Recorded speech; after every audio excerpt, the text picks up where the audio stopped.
우리 예수님께서 성탄에 찾아오시고 이 땅에 찾아오셨습니다. 그래서 이 땅에서 30년을 사셨습니다. 그리고 이제 새로운 공생애를 시작하시기 바로 직전인데요. 그때가 바로 그 무렵입니다. 그 무렵, 우리 3장 1절에 그 무렵에 세례자 요한이 나타났다 그랬습니다. 그 무렵이 예수님이 나시기 바로 전이 아니고 예수님이 한참 오시기 이제 한참 후의 이야기입니다. 우리가 보통 이 마태복음 3장을 성탄절에 전에 그 강림절기에 많이 이 설교를 듣습니다. 그래서 마치 세례 요한의 나타남이 예수님이 이 땅에 오시기 전에 사람들의 마음을 준비하려는 그런 것인 것으로 우리가 저는 가끔가다 이렇게 착각할 때가 있는데 그게 아니고 예수님이 이제 새로운 그 사역을 시작하시기 바로 전에 하나님께 돌아오라는 그 마음의 준비를 시키는 그러한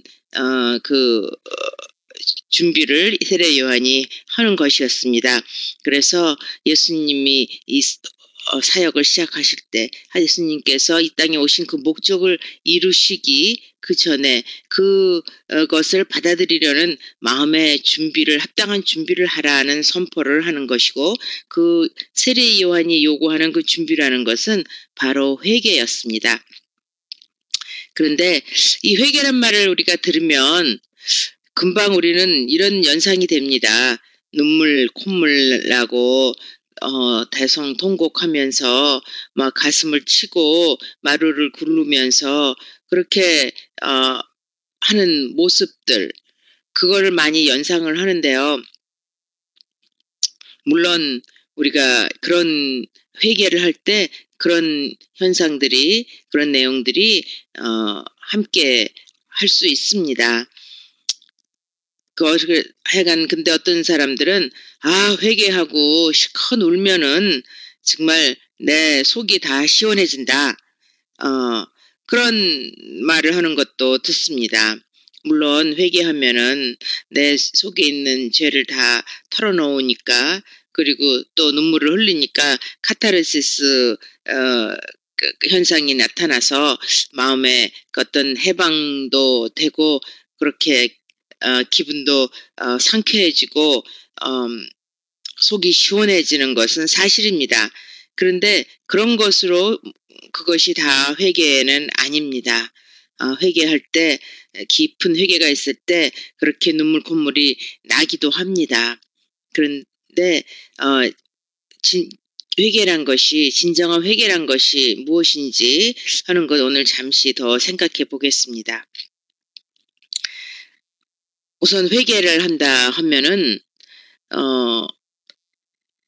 죄를 우선 깨달아야 되겠죠. 잘못한 것이 무엇인지를 깨달아야 합니다. 그리고 그 깨달음이 없는 회개는 뭐 회개라고 할 수가 없죠. 말만 하는 것이 될 테니까 내가 잘못했습니다. 뭐 용서해 주세요. 그런 게 말만 하는 것은 진정한 회개가 안 되겠습니다. 내가 깊은 깨달음이 있고 내가 무엇을 잘못했는지 그걸 알아야 합니다. 그런데 뭐 우리가 많은 경우에 잘못했다고 하면서 나보다 남의 죄를 조금 더 많이 생각하는 경우가 있습니다. 잘못했습니다. 내가 잘못했습니다. 이렇게 해놓고는 당신도 어쩌고 저쩌고 하면서 나보다 남이 더 잘못한 것에 대해서 따지려고 하는 것, 그거는 진정한 회개라고 할 수는 없습니다. 나의 죄를 깨닫는 것이 회개입니다. 그리고 나의 죄를 깨달았으면 그것을 뉘우치는 것이 또한 회개입니다. 근데 내가 잘못했다. 이게 정말 이렇게 하면 안 되겠을 텐데 뉘우치는 것만으로도 다는 아닙니다. 어떤 학생이 이렇게 물었다 그러죠. 회개와 뉘우침과 회개의 차이가 무엇인가요? 그랬을 때 주일학 선생님이 참 난감했습니다. 참 이거를 구분하는 게 쉬운 일은 아니다. 그렇지만 가룟 유다와 베드로의 차이라고 보면은 좋겠다. 이렇게 얘기를 했는데 참 그게 많이 맞는 말 같아요. 가룟 유다는 자기가 잘못한 것을 깨달았습니다. 그리고 뉘우쳤습니다. 뉘우쳐서 자기 목숨을 스스로 끊었습니다. 그것까지 하는 거는 회개가 아니죠. 베드로는 자기 잘못을 깨달았습니다. 자기가 예수님을 부인한 잘못, 예수님을 버리고 도망간 잘못 깨달았습니다. 그리고 뉘우쳤습니다. 그 다음에 다시 그런 죄를 짓지 않고 그 죄를 떠나서 주님 하나님께로 예수님께로 돌아갔습니다. 그것이 진정한 회개입니다. 죄를 깨닫고 뉘우치고 그리고 죄를 떠나는 것. 그 죄를 회개한다 그러면서 내가 이제 죄를 지키지 않겠습니다. 그리고서는 또 같은 죄를 반복한다든지 또 회개합니다. 잘못했습니다. 그렇게 해놓고서는 또 다른 죄를 짓는다든지 이런 거는 진정한 회개가 아니고요. 죄를 깨닫고 뉘우쳤으면 그 죄를 떠나는 것, 그것까지가 있어야 됩니다. 그 다음에 그저 죄를 떠나는 것만이 아니고 네거티브한 그런 부분만이 아니고 파지티브하게 하나님께로 돌아가는 것까지가 또 회개라고 할 수 있겠습니다. 그래서 회개를 한마디로 정의하면은 죄를 떠나서 하나님께 향하는 것이다 라고 할 수 있습니다. 우리 그 호세아서 14장을 보면 이런 말씀을 합니다. 이스라엘아, 주 너의 하나님께로 돌아오너라. 내가 지은 죄가 너를 거꾸로 뜨렸지만 너희는 말씀을 받들고 주님께로 돌아와서 이렇게 아뢰어라. 우리가 지은 모든 죄를 용서하여 주십시오. 우리를 자비롭게 받아주십시오. 수송아지를 드리는 대신에 우리가 입술을 열어 주님을 찬양하겠습니다. 회개는 그저 내가 죄를 짓지 않겠다. 그리고 내가 지은 죄를 뉘우치고 그 죄를 다시는 짓지 않는 것만이 아니고 파지티브하게 하나님 앞으로 돌아가서 하나님 앞에 예배드리고 하나님 앞에 제물을 드리고 하나님 앞에 기뻐하시는 일을 하는 그 기뻐하시는 삶을 사는 것, 그것까지가 진정한 회개라고 할 수가 있겠습니다. 그래서 사도 요한이 오늘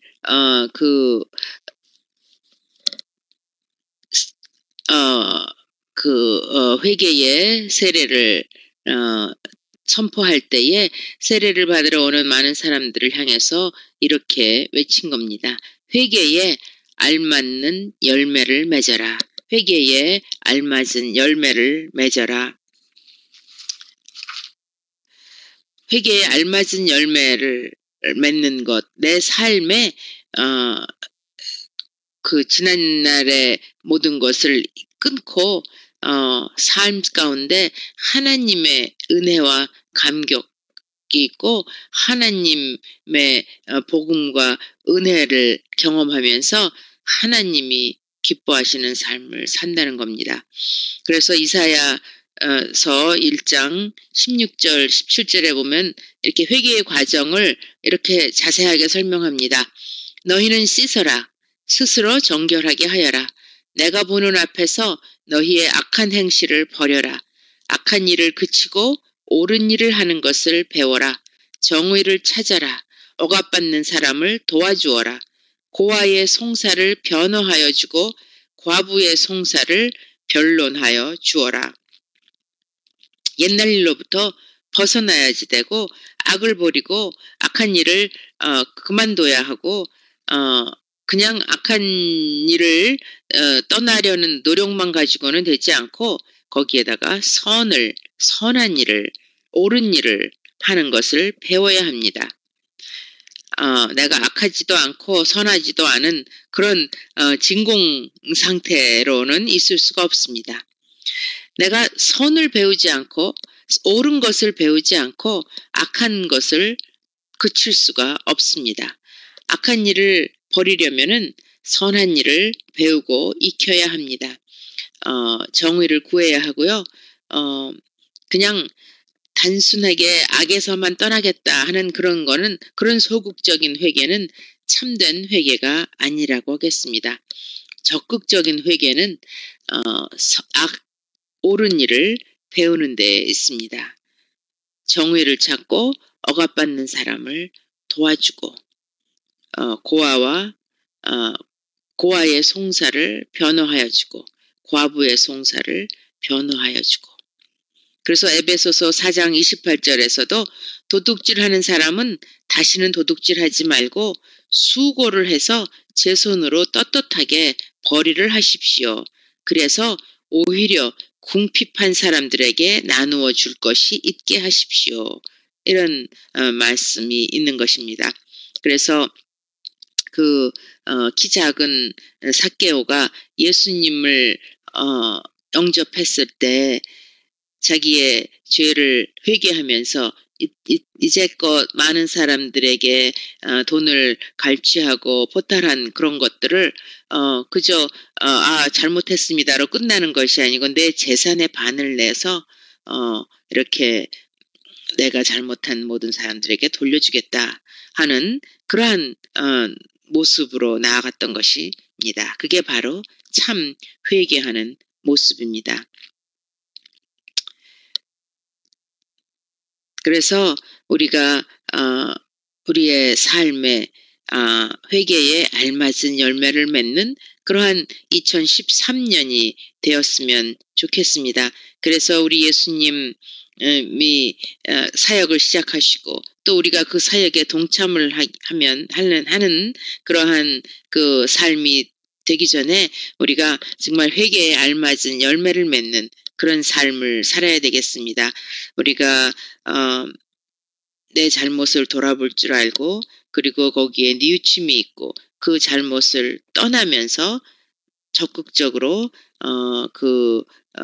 선을 행하면서 그렇게 살 때 내 마음속에는 기쁨이 오고 감사가 있고 평안이 있고 그리고 삶을 닥쳐올 일을 향할 수 있는 그런 용기가 생기는 것입니다. 우리가 왜 그런데 이런 회개에 합당한 열매를 맺는 삶을 잘 살지 못할까? 그 이유를 우리 본문에서 찾을 수가 있습니다. 그 사두개인과 바리새인들에게 세례 요한이 외쳤습니다. 누가 너희에게 닥쳐올 징벌을 피하라고 일러주더냐?